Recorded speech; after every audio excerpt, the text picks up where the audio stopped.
So I figure since Halloween is this month, because we're officially in October, it kind of seems a little crazy that we're already here, but it's a good month because I love Halloween. I love scary movies. So we're gonna watch a bunch of random Halloween-esque or scary movie-esque type videos as far as reactions this month. So, I'll sprinkle in still some superhero stuff and my normal things and all that, pitch meetings still. But we're going to watch majority Halloween stuff. So that's the plan.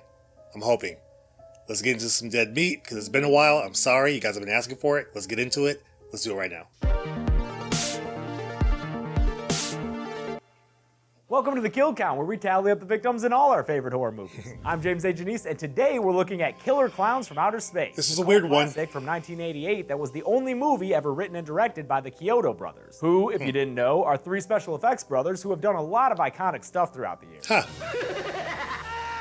Killer My Klowns favorite. is a must-see for anyone studying for their horror degree. It's pretty much the king of cheesy B-movies, and its plot is exactly what you want it to be. Evil space clowns invade a small town and kill people by putting them in cotton candy cocoons. And do you have any idea how many people a squad of space clowns can kill? I do, because I made this video. Here, I'll show you. I gotta just say real quick because I watched this on Amazon or Hulu. I think it was on Amazon. I don't think it was on Netflix. I watched it and it was weird.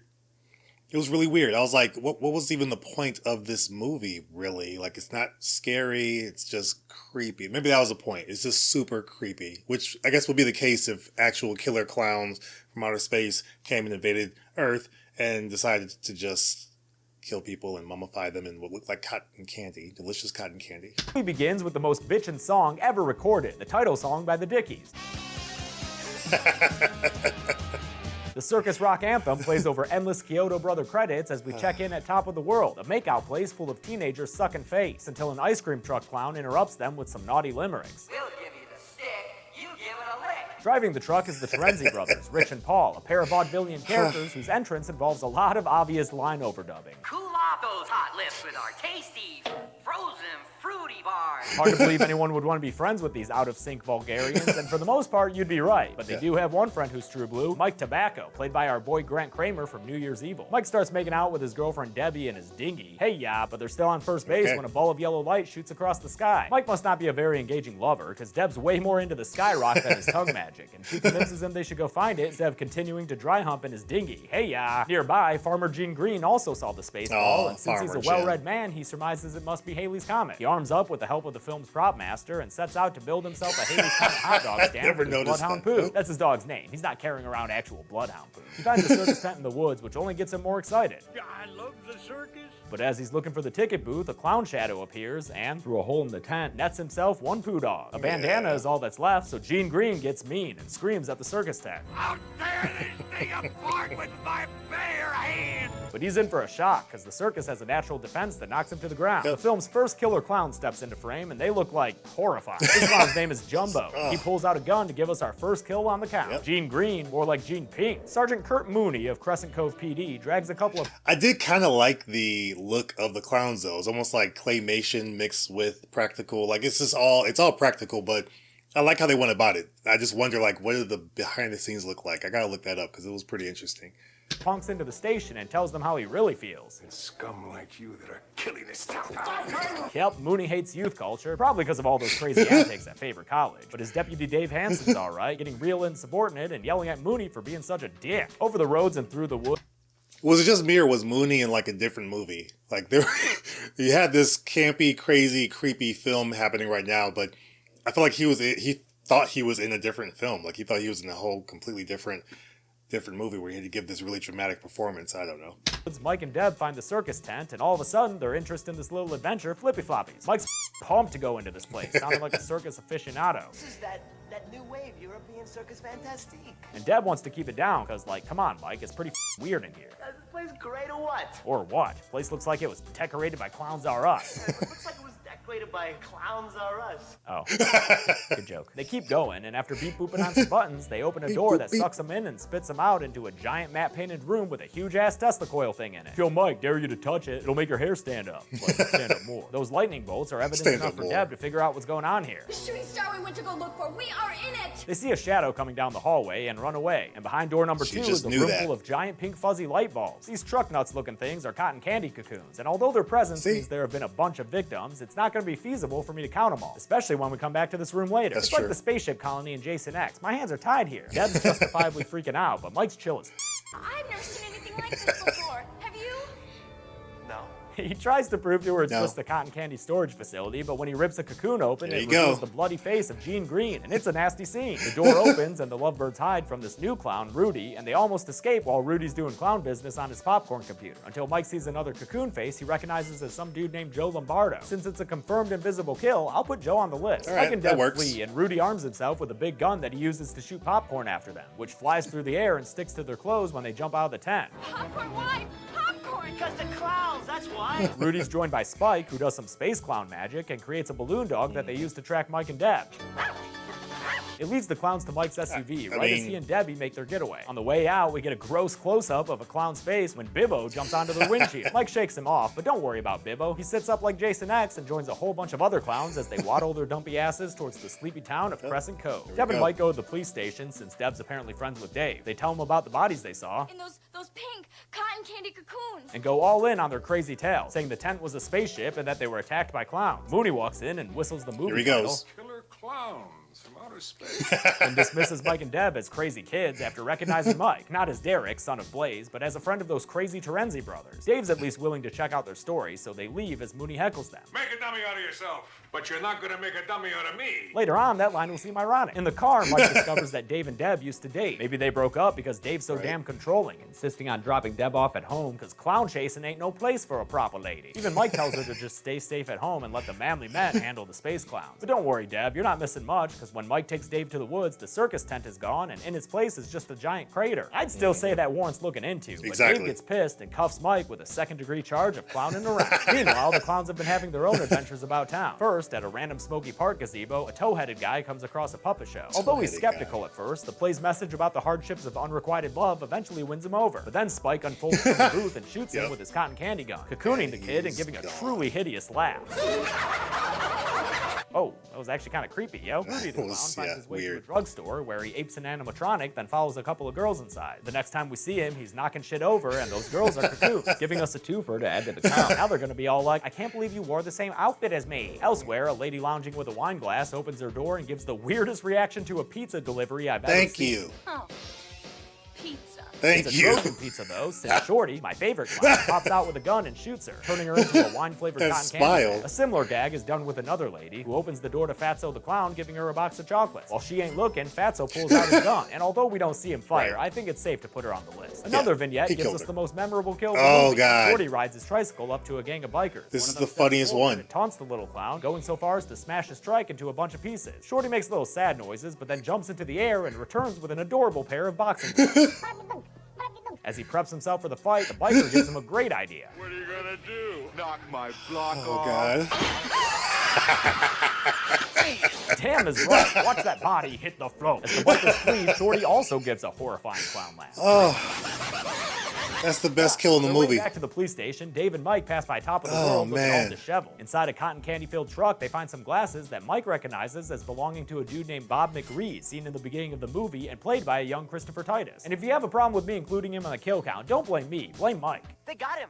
He's dead. See, not my call. At the police station, Mooney starts getting calls complaining about clowns. One of the calls is from Mr. Myers, the pharmacist, who's been having a difficult customer in the form of Rudy. I'll add Myers to the count since we hear him scream over the phone and then go silent. And because you know Rudy wasn't about to pay for all those vitamins. Mooney just thinks this whole thing is some kind of crazy plot against him. Get over yourself, dude. You're so vain, you probably think these clowns are about you. Another clown vignette shows a dude speeding down the road when a tall-ass clown named Slim pulls up next to him. But it looks like he's riding nothing at all. Slim starts ramming his invisible vehicle into the dude's car, then Slim slams him right off the road, sending his car crashing into a ditch. Slim watches as the car burns and punctuates the kill with one more creepy clown laugh. There were moments where it just didn't make sense. Like, they were just killing people to kill people. And this scene was just weird because he's on nothing. He's just driving around. It's like, why? Okay, whatever. Back at home, where apparently women belong, Deb undresses to take a shower. But this movie's PG-13, kids, so don't expect to see Little Debbie's mini muffins. No. You can watch as these pieces of popcorn slide around on the bathroom floor unnoticed, though, and as her hamper, full of popcorn she didn't bother picking off her clothes, begins to shake while she's in the shower, kinda. Meanwhile, behind a Big Top Burger, Jumbo the Clown is planting popcorn trees in a dumpster. Later, see what the Big Top popcorn is Burger all boy about. comes out and hears a noise inside, so he opens the lid to find none other than evil. Nah, just kidding. We don't see what pulls him inside right now, but his screams ensure that he belongs on our kill count, bringing us to a dozen. Bet you can't guess how high this count goes. You'll have a better idea after the next scene, when Slim appears at a bus stop and starts charming the people there with some shadow puppets that are super impressive for a dude with the same number of fingers as a Simpsons character. Mike and Dave happen to be driving around when they spot the clown giving his grand finale, a T-Rex that rears back its head and swallows the 5 people all at once. Holy is right, Mike, because now we're at 17 kills, even though people who can't do math will leave comments saying it should be 18. Dave radios into Mooney to tell him clowns are real, but Mooney is still ego-tripping and tells Dave off. He's busy ignoring phone calls of people getting straight up clown murdered when Jumbo strolls into the station. Mooney cuffs him with a first-degree charge of clowning around, but Jumbo's a recidivist, so he slips out of his handcuffs in a funny way and clown strafes his way to the back. Mooney follows him to the cells where, at gunpoint, he throws him in the slammer. But being behind bars can't stop Jumbo from blowing a noisemaker, which looks like a cat in the hat scarf as it grabs Mooney by the neck and slams him against the cell door. I guess this kills him, so I'll go ahead and put him on the list. His death means Jumbo is left unattended in the cell with the punks. What are you in for? Clown stuff. Mike sees the Terenzi brothers chasing after their runaway ice cream truck and leaves Dave so he can get the bros to help them out. They're skeptical of his evil space clown story, but he convinces them to take him to Debbie's house by telling them a little white chocolate lie. She's got 2 beautiful roommates with big boobs. They like ice cream? They love it. What are we waiting for? Do they like ice cream? Dave arrives at the station to find the lights are all off and nobody's home. He follows some wacky clown footprints to the back where he finds 2 cotton candy cocoons in the jail cell. They're verified as the punks when he peels back some candy to find one of their faces. The other punk's arm drops down and spooks him. Poor punks, they didn't even get their phone call. Then Dave runs into a straight up nightmare with Jumbo showing off Mooney's corpse done up with Raggedy Andy makeup. The clown uses Mooney's dead body to frickin' talk to Dave. Don't worry, Dave.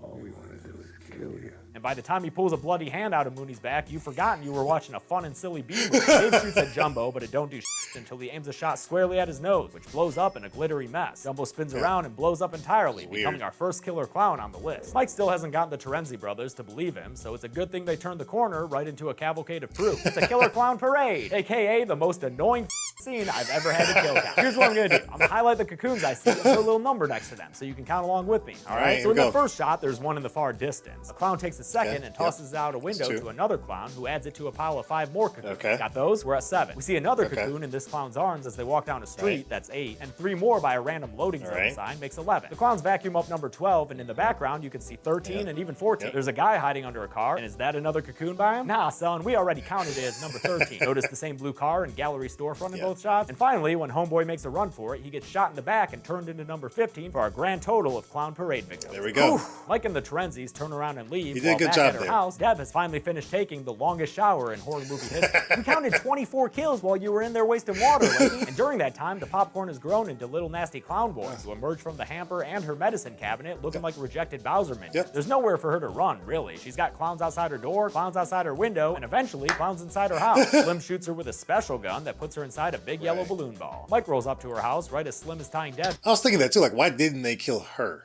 I mean, I'm forgetting some of the movie, like, as far as, like, the end, but, like, why didn't they kill her? You've killed everyone else that you come in contact with, but you don't kill her. I mean, she's got to be the damsel in distress, I guess that's how you go about it. There's got to be somebody that the guys have to save. To the back of his car. He drives away with her, and Mike gives chase, passing Dave, who also joins the fray, so now we've got a Blues Brothers-esque chase sequence going on. They wind up in a little fender bender that totals Dave's police car. Thought those things were built better than that. So they all pile into the truck and excitedly head to the film's final act. If you were a clown, where would you hide? The amusement park. Great. All right. Waiting for them there is a graveyard shift amusement park security guard whose lunch is a sandwich he pulls out of his jacket. Twice that sad. When Slim pulls up and steps out of his car, the guard tries to tell him to go on and get, but in true clown car fashion, a whole bunch of more clowns get out, and now they've all got cream pie. Oh, jeez. What are you going to do with those pies, boys? They're gonna kill you, motherfucker. They cover the guy in pie goop, which is harmless fun at first, but then the dude starts fucking melting into a nasty bloody mess that the clowns stroll by on their way inside. Shorty has the decency to decorate his remains with hair. Our bumbling foursome arrives and heads into the big circus tent. They have no idea what that was. They slink around this leftover Pee-wee's Big Adventure set until the Terenzi brothers get separated when they fall into a ball pit. They resurface to find a couple of female clowns waiting for them with ever-inflating chests. Are you Debbie's roommate? Mike and Dave press on Why would until you? they wind up back Look in at their Cotton Candy faces. storage room, and this is why I can't count those bodies, folks. Sorry, but it's literally impossible with all these different shots and angles. They hide when a clown named is Chubby true. enters and watch as he takes out a big bendy straw. He sticks it in the cocoon and drinks a bunch of blood from it. That's right, these clowns be here to eat people. Mike and Dave find Deb's balloon and shoot her way out of it. As they flee, more clowns show up and give chase, and Dave winds up adding another couple clowns to the list. First, he shoots a random green-haired clown in the nose, causing it to blow up, and then as Deb and Mike slide down a fire pole, he also shoots Fatso in the nose and kills him too. right. There's more big top clown stuff like a sarlacc at the bottom of the fire pole, door frames that jiggle and giggle, and a big anglerfish hallway that's filled with balloons and fog machine smoke. The clowns chase them through all this until they get to a series of doors. Another door! Another door! Another door! On the other side of all those doors is a big open room where an assload of clowns start coming out to get them. The Terenzi brothers bust through the wall they don't in have their any ice cream guns. truck and transfix the killer clowns by pretending to be the great and powerful JoJo through their truck's speaker system. We're just not gonna ask what the brothers did with those ladies. Before they can all get away, get serious, and the other clowns all make way for a big old crazy clown puppet who descends from the ceiling. This is JoJo the Clownzilla, and he don't around. Mike, Deb, and Dave get away, but the Terenzis are still inside their truck when JoJo starts beating down on its roof and throws it off to the side to explode in a fiery mess. Dave tells Mike and Deb to get away as he distracts JoJo with some gunfire. After they escape the big top tent, it pulls up stakes and starts spinning around like a big top. It lifts off into the air right as some other police officers arrive on the scene. Inside the tent, Dave runs out of ammo and JoJo picks him up, but Dave's a resourceful mofo and uses his badge to pop JoJo's nose. JoJo spins around and, oh boy, it's gonna be a big one. So big, in fact, that when he blows up, the entire tent spaceship blows up too, leaving a real nice firework. A smoking clown car lands in front of Mike and Deb, but don't worry, inside the car is just Dave. Oh, and the Terenzi brothers, because they're still alive. But I saw you guys get blown up in the ice cream truck. Oh, we hid in the freezer with the ice cream. Yeah. Hey, if it worked for Indiana Jones, why not the Terenzi brothers? Like Deb and Dave share a laugh. forgot Mike about that. apparently cool with Deb getting back with Dave. By Just those like shoulder that. rubs and head kisses. Hey, maybe they're about to work out a nice polyamorous relationship or something. In any case, the movie ends with They pies get falling from the together. sky and hitting our heroes in the face. Let's hope those aren't acid pies, kids. We'll never know, since the long-awaited sequel to this movie never materialized. Guess we'll just have to settle with one movie worth of kills, which we can go count up at the numbers. Clowns! Clowns. My list had 40 victims in Killer Clowns from Outer Space, meaning we're starting the new year with a new record. The demographics were a friggin' mess. I've got 16 men, 6 women, 4 space clowns, and 14 cocoon victims of unknown gender. That's true. With a runtime of 86 minutes, that's a kill on average every 2.15 That's minutes. nice. That's Damn. good. I'll give the Golden Chainsaw for I mean, it's coolest pretty- I mean, it kills didn't to happen Biker that Guy. way, but the kill's it's got still the kinda best cool. clown, a memorable line, and a Thank you. That's the decapitation best all in one. Dull Machete for lamest kill will go to Sergeant Mooney, because you can tell from the shadows that he doesn't even touch the jail cell bar. Fake. And that's it. Killer Clowns from Outer Space was released in 1988 and is a great kickoff kill count for 2018. On Friday, I'll have the 2011 The Thing prequel for you, but until then, I'm James A. Janice. This has been the Kill Count. Yeah, this was just a weird movie. Just a weird movie. Like, I didn't understand it. Like, why? You know, obviously, yes, the clowns are drinking people's blood or eating people. I get that, but it was just weird. It was like, I want to know what the pitch meeting was like for that. Like, could there be a pitch meeting for Killer Clowns from Outer Space? Like, come on, Ryan, do one. You can do it. We'd watch it, so just go ahead. But this was good. James A. Janice, I love these Dead Meat videos. I love them. Like, you do a really good job here. So I'm going to try to do my best to keep up with these. We'll do this. I got to do Jurassic Park 3 next because that's obviously, I need to. So we'll still include that because that's still kind of like a horror, you know, sci-fi horror. So we'll include that this month. I'll get through all those.